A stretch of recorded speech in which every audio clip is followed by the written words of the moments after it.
Bye bye, baby. Thanks for letting me tell you my story. This happened in the summer of 2021 in Eastern Washington. I'm fully educated in nursing from another country. When I immigrated, I wanted to continue my work, but none of my credentials were recognized. So instead, I remarried and started a family and was a stay-at-home mom. Once my children were older, my husband and I agreed to me returning to work to help pay bills and put food on the table. I decided to also apply for a year-long program to become a medical assistant. It was a piece of cake. Granted, some of the terminology was different, but I was already a nurse, so I breezed through the classes and quickly entered the workforce. In 2021, I was in my second year as a medical assistant. During the first 2 years, I opted for a per diem position initially in order to get some notoriety. Eventually, I decided to settle in one location. There was a new hospital seeking new residents. The prospects were strong, and so I signed with them thinking this would be a great opportunity. How wrong I was. I was on a 90-day probation. From hour one on the first day, because I didn't even last one day, I sensed trouble. The hospital assigned me to shadow a truly incompetent girl, who I'll call Nancy. I was old enough to be this girl's grandmother, and she gave off strong, typical holier-than-thou vibes. She was clearly not happy with having to train me. This location specialized in circumcisions for infants. The first patient for the day was in the waiting area, and Nancy told me we needed a sterile field for the instruments. Anyone in the medical field should understand how extensive and fragile a sterile field is. Narrator note: a sterile field is a completely sterile tray of surgical necessities.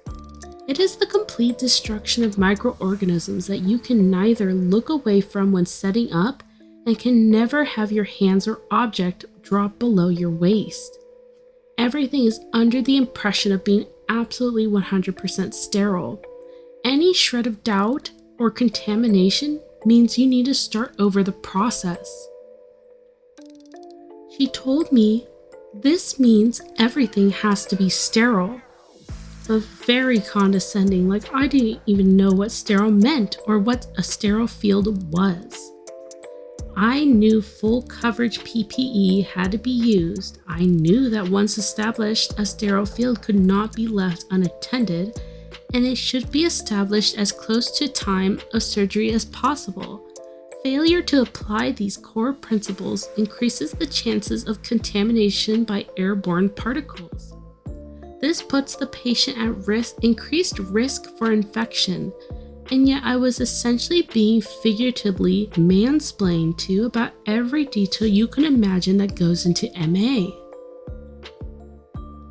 Instead of letting me set up the field, she physically shoved me aside and told me to stand quietly in a corner and watch how she arranged the instruments.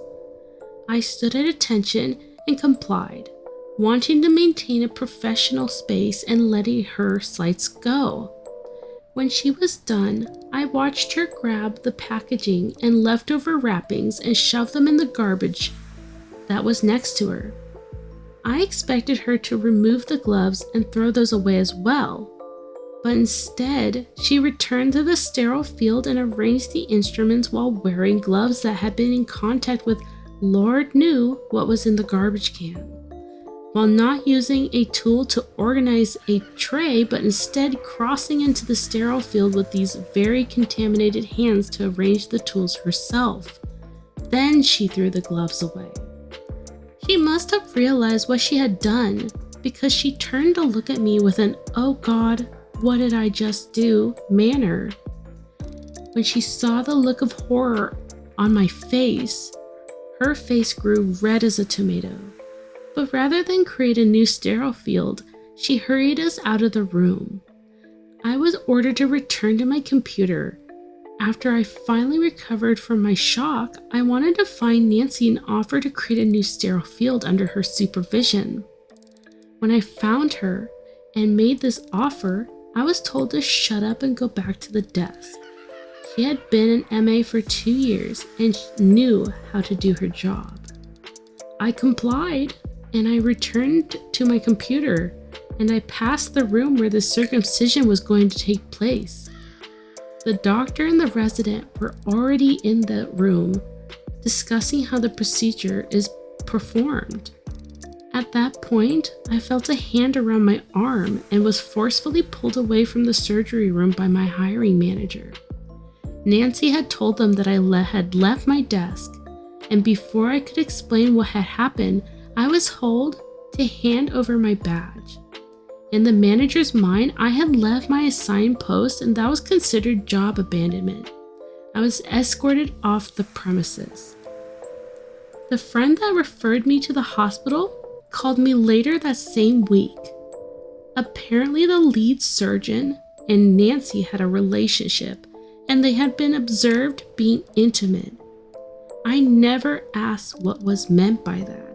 I was afraid my friend would have told me they were seen having sex on the very operating table that Nancy had set up. After witnessing Nancy's quality controls for a sterile field, it would not have surprised me. To this day, I wonder about the poor little boy that was circumcised with dirty instruments. Thanks for watching. If you enjoyed this content, please like and subscribe so I can make more. Every Monday will be a new video. If you have a story to share, please email Anon medicalstories@outlook.com. All I ask is any people in your story remain anonymous via name change. You will be completely anonymous as well. I may contact you if clarification is needed and will proofread and clean grammatical errors so it's easier to read. This isn't Reddit, and I am a frequent Redditor. It is very telling when a story is Reddit-esque. Let's keep things honest. Aside from YouTube, you can also find us on TikTok, Instagram, and Facebook. Big thanks to the artist Ginger Snaps for working with me on this project. Please check out her work in the description below.